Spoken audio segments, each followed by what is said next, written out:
Good evening आप सभी को। और आज आप लोगों को एक बहुत ही ज़रूरी सूचना और एक जानकारी कहें तो आपको आप तक साझा करने के लिए वीडियो को मैं लेकर के आया हूँ। और जो मैं बताने वाला हूँ बहुत ध्यान से सुनेंगे और बहुत ज़रूरी चीज़ें हैं। और हर दिन आप के आसपास या आपके रिलेटिव में किसी न किसी के साथ ये घटनाएं होती है और वही घटनाएं मेरे साथ हुआ। तो मैंने क्या किया और क्या करना चाहिए, मैं उसके बारे में जानकारी आप सभी तक साझा कर रहा हूँ। मोबाइल जैसे कि किसी का खो जाता है या मोबाइल चोरी हो जाता है तो हमें क्या करना चाहिए, सबसे पहली बात है तो देखिए, अगर कोई मोबाइल लेते हैं तो सबसे पहले मैं बताऊंगा कि आप जो है उस मोबाइल का जो है बिल, उसको अनिवार्य रूप से आप रखें।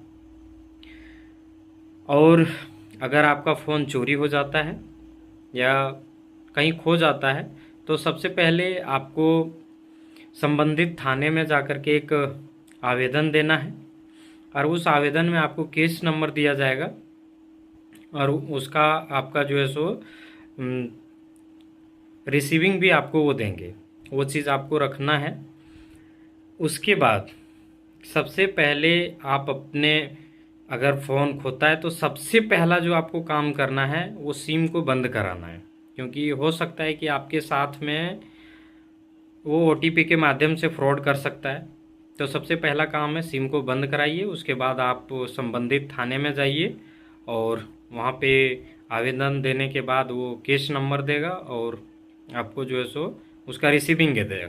उसके बाद में क्या है कि सबसे पहले आप किसी दूसरे हैंडसेट में जब आप फ़ोन को सिम अपना लगाएंगे तो सबसे पहला काम करना है, एक संचार साथी ऐप आता है, उस ऐप में आप संचार साथी ऐप को जो है सो अपने फ़ोन में डाउनलोड करें। और उसके बाद आता है कि ब्लॉक, उसमें एक ऑप्शन आता है block your lost mobile handset, उसमें आप जाइए और वहाँ पे आपको ज़रूरत पड़ेगा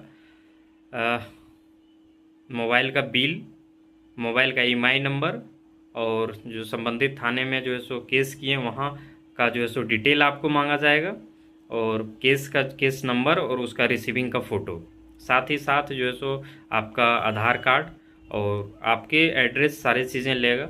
और उसके बाद आपके फ़ोन को वो ट्रेस में लगा देगा। जैसे ही आपके फ़ोन अगर कोई यूज़ करता है तो आपको संबंधित थाने में आपको जो है सो अलर्ट दिया जाता है और आपको